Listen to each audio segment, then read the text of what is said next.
You're a mum, you're a mum, you're a busy mum. Come listen to the Busy Mum podcast. Life hacks and inspiration for the busy modern mum. Hi and welcome to the Busy Mum podcast. I am your host, Jackie DeCampo. This podcast's sole focus is to interview busy mums and sometimes dads that usually have a business or at the very least a bustling side hustle. We cover areas like why they got into business in the first place, what their greatest lessons are or fear is, and how to overcome that. We talk all things marketing, advertising, systems, processes, cash flow, which is my favorite part, whether they have a product-based business or a service-based business, and all things related to business. And also, we talk about how they manage it with a family life as well. A little bit about me. I'm 38 years old, married to Ben DeCampo. We have 2 daughters. I am a co-founder of Milkman Grooming Co. I host this podcast and I am a mad keen gardener. If you want to share your story, please reach out, or if you're interested in sponsoring an episode, again, please reach out. My packages are very reasonable. My email is thebusymumpodcast, that's M-U-M, podcast @gmail.com. Now let's dive into this bloody fantastic episode. Well, Renee, welcome to the Busy Mum podcast. How are you this morning? I'm mumming. You're mumming. Yep. Yes, I'm mumming and businessing and podcasting and, trying to get some food in me before I start to get the shakes. You know when you don't eat for a while and you're like, whole body gets I get hangry, so I've already eaten, so you're welcome. Yeah, that's me. Like, I don't go anywhere without bulk snacks. Like, everyone knows me as like the snack mum. The snack mum. I love it. Okay, so let's dive into this interview a little bit. How do you define yourself and what do you do in business? And what's your family life like? So basically, I'm a very busy working mum. So when I became a mum, I didn't want to be just Fletcher's mum. I wanted to still have my own identity, especially in my business world, because that's something that's really important to me. So I do a lot of things. I'm a wedding coordinator, so I do on-the-day wedding coordinating. I've got my own business, so I do that. I've actually just finished up with the Army Reserves just because I've got a little bit too much on my plate. Hardcore. Yeah, so I was doing that. I enlisted in 2009. I also help run, alongside with my best friend Stevie, a community support network called Mum Hub Collective. We've actually just changed the name to try to help incorporate fathers and friends. It's not just all about mums. So we are very active in our local area. So I do that as well. So I am quite busy. My background was marketing and events. So I've just got that brain that just wants to keep going, which sometimes like I look like this today because I think I probably had maybe 5 hours sleep last night because my brain just wouldn't stop. And then family, I've got a little boy. He'll be 3 in June. He's our tax return and a financial year baby. So he's the 30th of June. So that's how we always remember. And we get the end of financial year specials for his birthday. So that's always good for the budget. That is so funny. So I've got him. He's awesome. And then I've got my husband as well. So that's our little network there. So 2 kids in total then? Yeah, and a dog. Dog. I'm pretty busy. That's and they're all males. So oh no, you're outnumbered. You're outnumbered. Oh. Yeah, so that's me. Okay, let's talk about Mum Hub Collective. Like, what is that all about? Why was it started? How did you start it? What do you offer in it? Like, just talk to me about that a little bit more. Okay, so basically Mum Hub started, so we had the boys, so Stevie, like I said, my bestie, her little boy Roman is 2 weeks younger than Fletcher, my son. Yeah. So they're like forced best friends. Sometimes they like each other, sometimes they hate each other and want to fight. You will like each other. So we started it when the boys were quite young. So basically unfortunately, both Stevie and I suffered from pretty severe postnatal depression. We are both all clear. We are no longer medicated. Thank goodness. It was a pretty horrible journey. I can imagine. But light at the end of the tunnel, here we are, loving life and loving our little boys. So we started it because mainly we had the postnatal depression, but we wanted to keep ourselves accountable for getting out of the house. So I used to say that I had like two brains with the postnatal depression. So I had the old Renee, which was like, yeah, let's go out and conquer the world and be the best mum ever. And then I had like this new thing, don't even know how to describe it, that just took over and was like, you're worthless, you don't need to do anything, you can sit at home all day, you don't need to eat, you don't need to go anywhere. So it was like this constant battle with my own brain. So it was to keep us accountable, to go out, get out of the house, meet people, socialize for our children, which is obviously very important. But when we first went out, I still remember it, I think Fletcher was maybe 4 months old, or maybe even younger, and he had done a poo in his nappy, and there was no change table at the cafe. And to me, already having the postnatal depression and that real like anxiety and overwhelming feeling, it was such an effort to get out of the house. And then that happens and you're this thing, and I'm like, how do I deal with that? Normal Renee would have been like, it's fine, let's just go to the car, chuck you in the back of the car and change it. But this other brain was like, this is the worst thing in the world. This is why I don't go out. So what we wanted to do in our local area, so we live in the Northern Rivers in New South Wales, so around like Byron, that sort of area, so right on the east coast there. So we wanted to go around to our local area and start reviewing cafes and restaurants and letting our followers know if they're mum and bub friendly. So if there's good pram access, so you're not having to like lug the pram up the stairs, or, there's on-site or on-street parking, if there's high chairs, if there's change tables, very important. That's like the top of my list, and especially with Fletcher now, like we're in a different stage. She's now toilet training. Woohoo. But back then that was very important on my list. So we went around and, just did all these reviews, and we started to get quite a good following. We've got about 2,500 people on social media now. So that's sort of where it started. And then from there it sort of morphed into Stevie and I becoming very open and honest and raw and real about our postnatal depression. So we would share our story. If we felt horrible, we would talk about it. We didn't have this social media account, with all these beautiful high-res glamorous pictures. It was like a picture of me on the toilet and my son like at my feet, like crying and whinging for me, because we wanted people to see the real side of motherhood and not the glam version, because we are not glam. I don't think there is a glam version of motherhood, to be honest with you. Exactly. I guess the glam that we're talking about is the staged photos. So right now I'm sitting in the front room on a bed that's not made, but you can see the nice bed head behind me. You've got a great bed head there. In the background, there's just stuff everywhere. So it was the glam photo. So always looking, dolled up and in the nicest clothes, and my kid's a saint, and we just want to be so real with people. So it sort of turned into that, and now we're actually stepping it up and taking it one step further and providing an app, which is super exciting.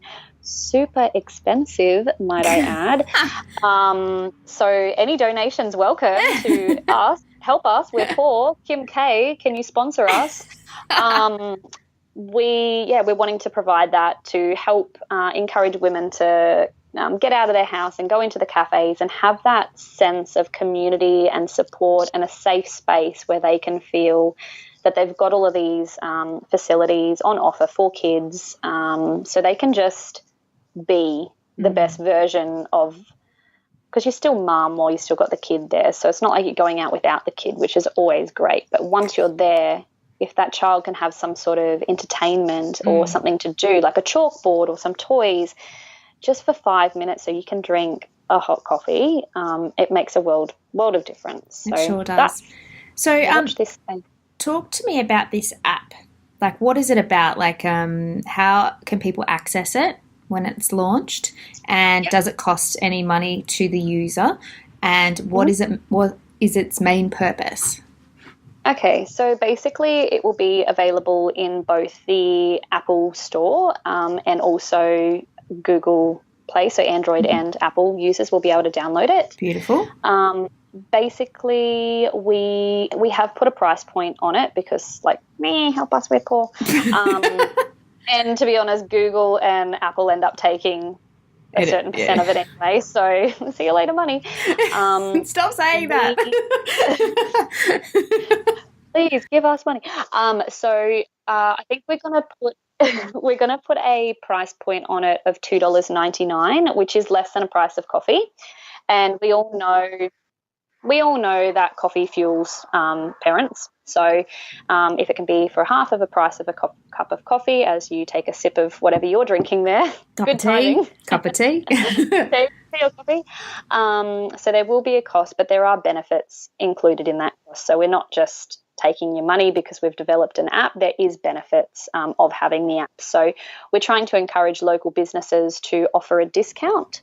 So any people so people that download the app, when they go to the cafe, if that cafe is a loyalty Mum Hub Collective cafe, you just show your app to the cafe worker, and they have made up their own discount within their business. So it's up to them. So if they decide, right, for every Mum Hub app user, we're going to give them 5% discount, or our coffees are usually $4.80, we're going to make them $4 for every Mum Hub app user. So they just show the app, and they can actually get discounts as well. We do big meetups. So our very first meetup that we ever had 120 women, and I have no idea how many kids. Like I couldn't count them. I could count the parents. I was like, everybody stay still. I want to count, but we couldn't. Yeah, we took a big picture. We couldn't count the kids, but and we've raised so far close to $4,000 for charities as well, which align with our message. So we've donated to Tresillian in Lismore. We've donated to Hope Haven, which is a women and children's refuge. We've donated to the Pink Elephants, which support parents that have gone through miscarriages. And we have donated to Cope. And Cope is actually going to be our charity of choice moving forward that we are going to be donating and doing a lot of fundraisers for. So, that's a little bit about that side of the app. Now, the what it is basically is it's going to be a directory. So you're in, say, I don't know, Byron Bay, and you're looking around and you think, wow, there's some pretty hipster cafes around here. Are they going to stare at me when I bring my child in who throws sugar around the cafe? Are they going to stare at me? You can jump onto the app, you can do a quick search around the area, and you can see the Mum Hub Collective approved listings that have information in there such as the high chairs, the change tables, the pram access, if they've got a kid-specific menu, and then also if they've got any entertainment or games for the kids, or a toy area or a toy box or something like that. So mums can go, okay, good. Like, I know when I go there, there's going to be those facilities and it's going to make it a whole lot easier. So that's basically the app. It's about the directory. It's at your fingertips. Mums always have one hand because they're always doing something, holding a child or getting something ready. So that's the directory. It's also going to have all our Mum Hub meetups in it as well. So beautiful. And are you going to start it, like, is it Australia-wide, or are you going to narrow it down to just like the Northern Rivers to start with and then expand from there? Yeah, Northern Rivers to start with. So we're in the research stage at the moment. So I've gone around to a fair few of the cafes in our local area here, and they were like, Renee, where did you think of this? I was like, to be honest, in the shower while I had 5 minutes to myself when I didn't have a screaming child. That's where all good ideas start. So everyone's been really supportive of the idea, and they're like, sign me up. I want to be a part of it. So we are going to trial it first here in the Northern Rivers, just because we want to do it and we want to do it right. So they're like our little guinea pig, I guess, just to sort of, test the water and improve it as much as we possibly can. But, yeah, if I'm down in Melbourne, and I don't know why I would take my child, but I probably wouldn't. I'd probably be down there for like a shopping trip or a girls' trip. So, but pretend he had to come along. I would do the same thing. I'd jump onto the app. I'd have a look at, where's a suitable place to go. So that's where it's going to start. I'd love to be able to turn it into my child is toilet training. Where's the closest public toilet? Or, I'm at this cafe and it doesn't have its own bathrooms. Where's my child is just wet their pants, where can I go? Jump onto the app and have a look. So I'd love to be able to expand it into like hotels, holiday destinations, cafes, restaurants, toilets, really popular parks. But yeah. Okay, so just describe for us a day in the life of you, Renee. Well, to be honest, I get it pretty easy. So, even though I had the postnatal depression, I had the easiest child in the world, thank goodness, because if he was any more difficult, it would have been a lot harder. So for example, this morning I woke up at 20 to 8. I had to go in and wake my son up, who actually went to bed last night at 10 past 8. So he's a 12-hour sleeper. Great. That's so good. I did the save our sleep. Now, I know that it's not for everybody and everybody's got their own thoughts and opinions on what they do, but being the type of person that I am, I'm so regimented, I'm so routine, I'm so structured. So I needed that for my child. And when he was born, probably hence the postnatal depression, you can't control a child. They're not a robot, surprise. They are a human being.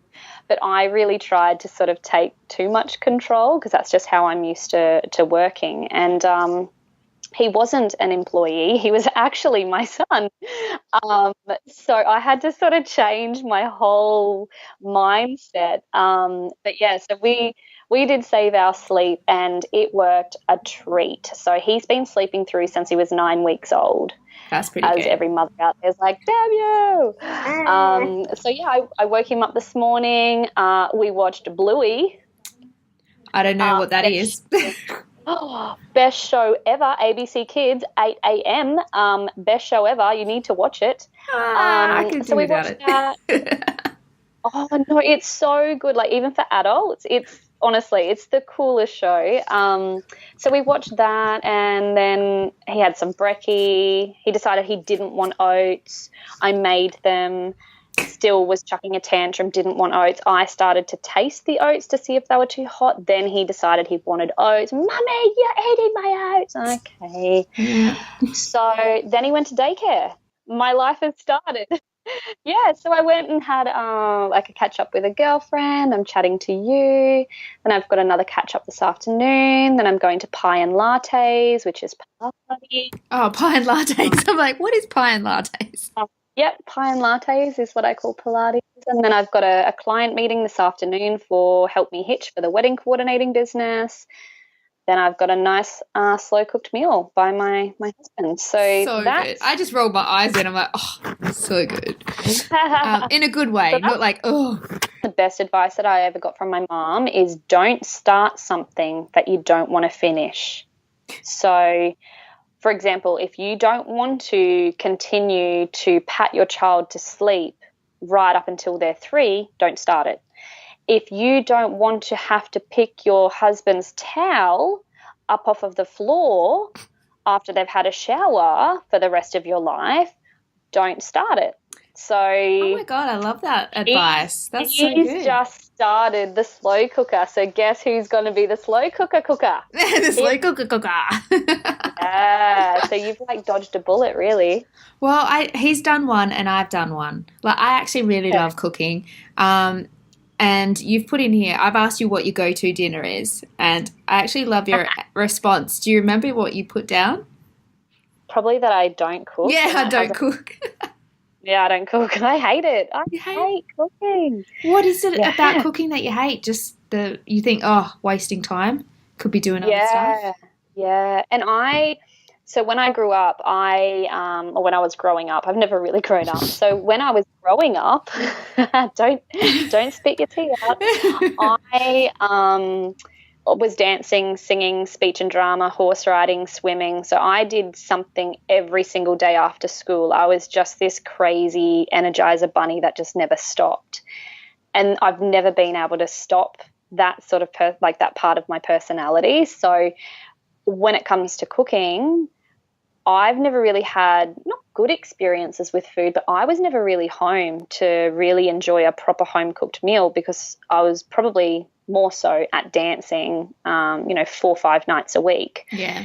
And so I'd get home from dancing and I'd have a fruit salad because mum and dad had already cooked up these, big steak and veg kind of meal. And I'd get home at 9:30 from dancing and I'd have Maggi noodles or toast and Vegemite or like a fruit salad. So I've never really been a good eater.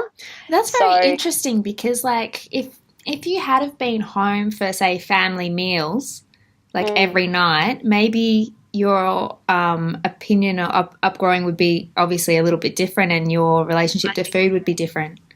I think so. It's just seen as a thing that you have to do rather than something that you enjoy. So like Stevie, my best friend, a part of Mum Hub Collective, she's like, food is life. I love food. Where I'm like, yeah, I could take it or leave it.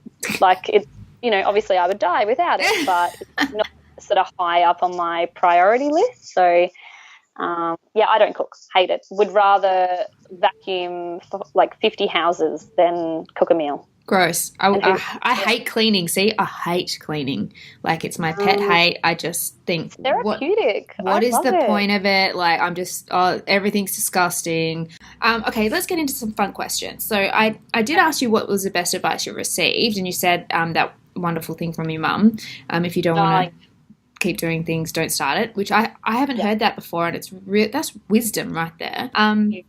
Where do you go to get your entertainment? I'm a Netflix binger. Yeah. Like bulk binger. And I love all sorts. So last night I was watching The Triple Frontier, which is like, I think they're like ex-army and they like go and do too much if someone wants to watch it. But very like action and, love that sort of stuff. But then I love anything to do with crime and investigation, so I have to try to think with my mind. But then sometimes I just want to watch some background noise to stop the internal noise in my own head, like because I just go at a million miles an hour. I just want to watch something to just really dull it down. Mm-hmm.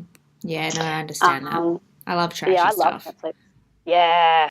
From a lot of the people that I talk to in business, they need that side of it. And a lot of these people that I speak to are very, very smart, switched on young women. And they're like, Renee, I watched the Kardashians. I'm like, whoop, me too. And they're like, what you do? And I'm like, honestly, I just need to dumb it down sometimes. And gosh, it's good just to watch something that is just so far from my normal life that makes me go, oh, hang on. But you know what? That's we say like we need to watch that trashy stuff, but they are great businesswomen.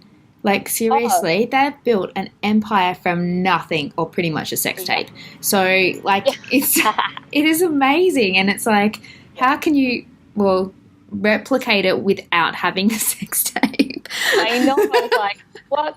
No. I could do it, but I wouldn't want to show my face. No one would want to watch it. They'd be like, oh, it's like, what is that cellulite? Oh, they'd pay me to turn it off. They'd be like, take my money, turn it off. Okay, so what's one area of your life you would like to improve?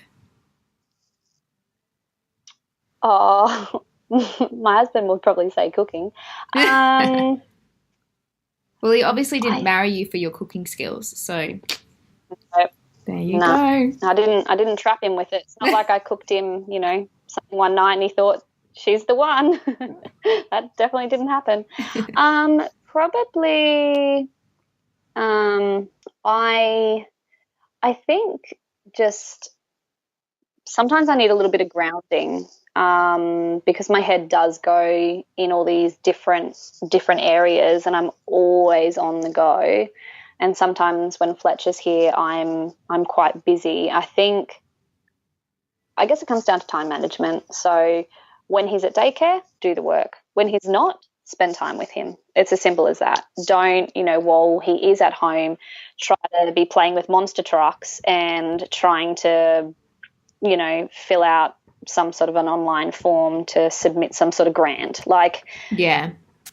Just I think the time management and the priorities while I've got Fletcher with me, because he's only here a couple of days a week because he's at daycare the other days, and that time's going to slip away, and I'm never going to be able to get that time back. And he's at a really fun age now, so three's pretty good. Yeah, I think that's what I need. Yeah, I think that's what I need a little bit of help with, and because I had the postnatal depression that honestly went for nearly 2 years. Wow. I feel like I've lost a lot of time, and time that I'll never get back, and a lot of it I don't actually remember.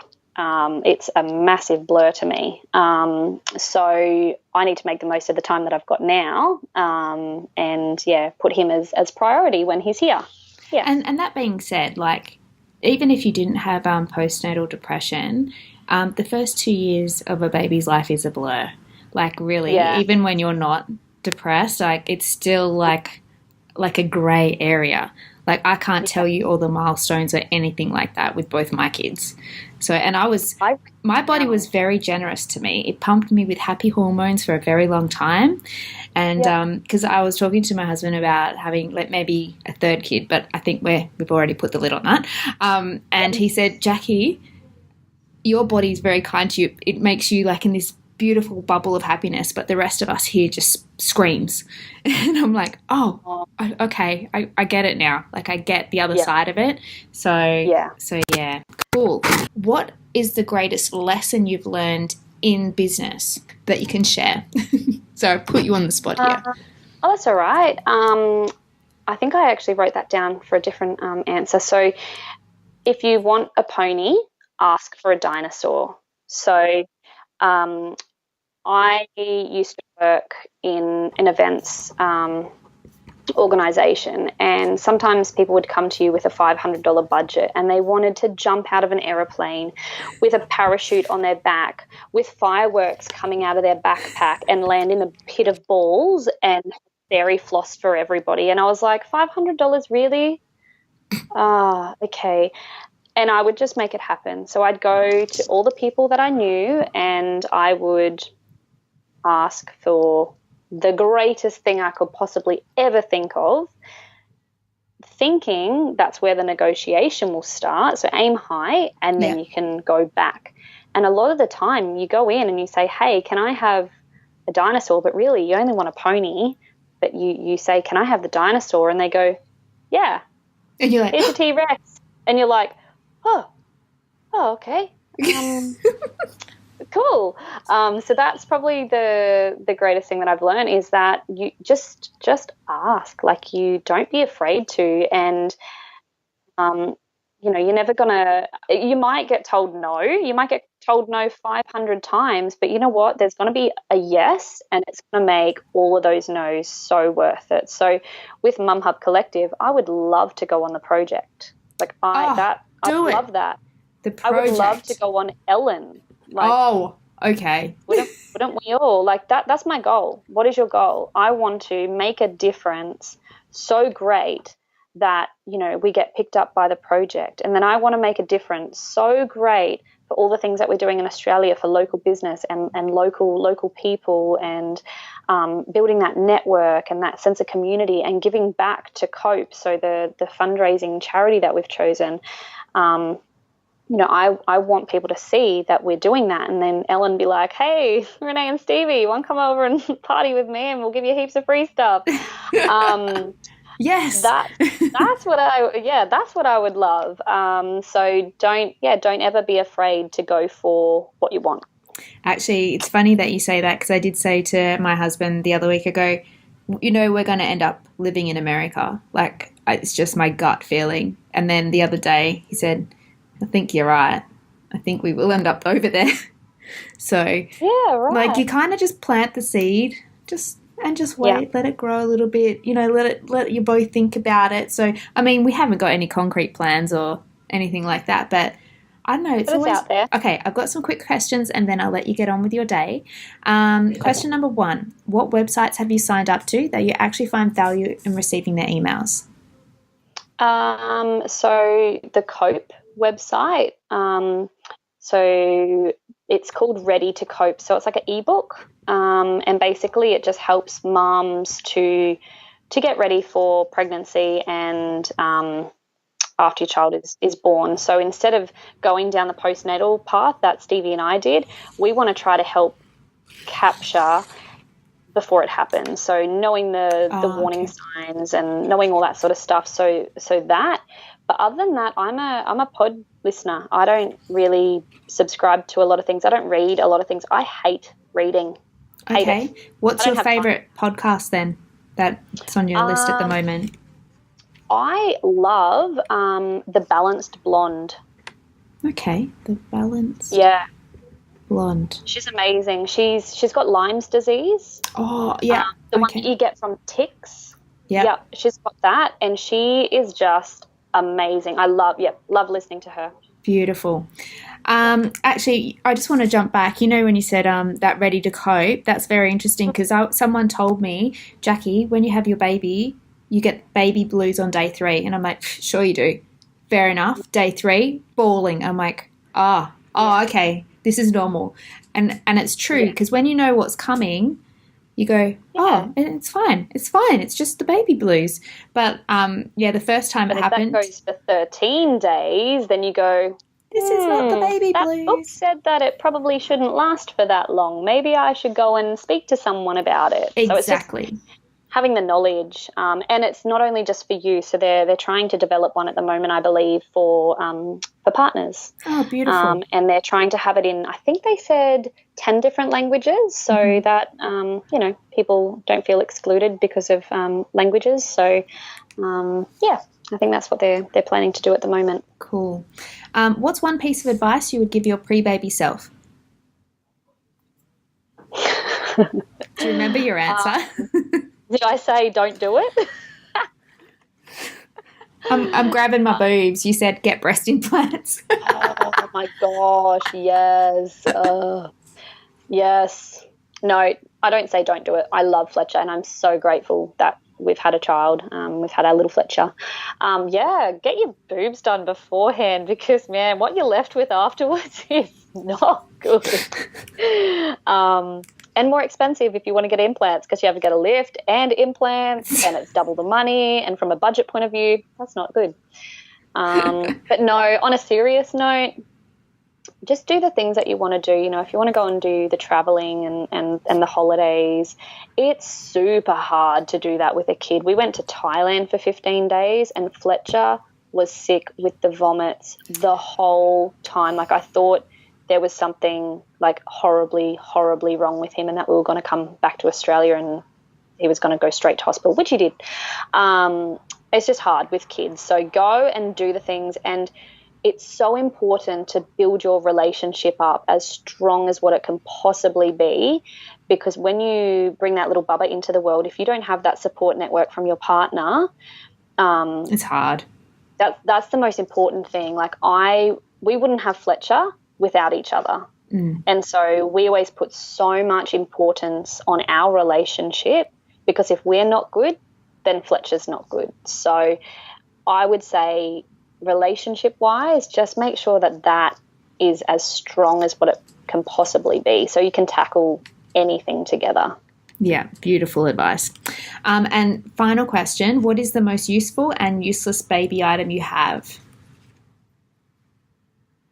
Useful was my double expressing pump with pumping bra. What? That's right. I went hands-free, so I could still hang the washing up. I could still pick Fletcher up. I could still not cook. I won't pretend I was like, Superwoman. I could still do things around the house with this hands-free double pumping mechanism, because I could only breastfeed for the first 3 months. It was just horrible and so painful. So I exclusively expressed until he was 1. And that takes a lot of time. That's dedication right there. That's amazing. Yeah. And pumping and driving was my biggest talent. I was like 2 birds, 1 stone. And then the most useless was, baby jeans. So when you've got like this 3-month-old baby, who wants to be like taking jeans off them for 10 nappy changes a day? Like, don't buy my baby jeans. They're not practical. No, just onesies. Buy onesies. Bonds, zippy onesies that can zip both ways with the little feet and the little arm cuff things. Fletcher just lived in them because I was just like, I don't want to deal with clothes. I think they're stupid. And they're not going to a photo shoot, are they? No. No. Well, excellent, Renee. Thank you so much for being on the Busy Mum podcast. It's been a pleasure to speak with you this morning. Thanks, Jackie. Thank you so much for having me. No worries. Thanks for listening to the latest episode of the Busy Mum podcast. Don't forget to let your friends know and also subscribe to the iTunes channel and also my socials if you want to see what I'm getting up to. A brand new episode is out every Monday morning, just like clockwork.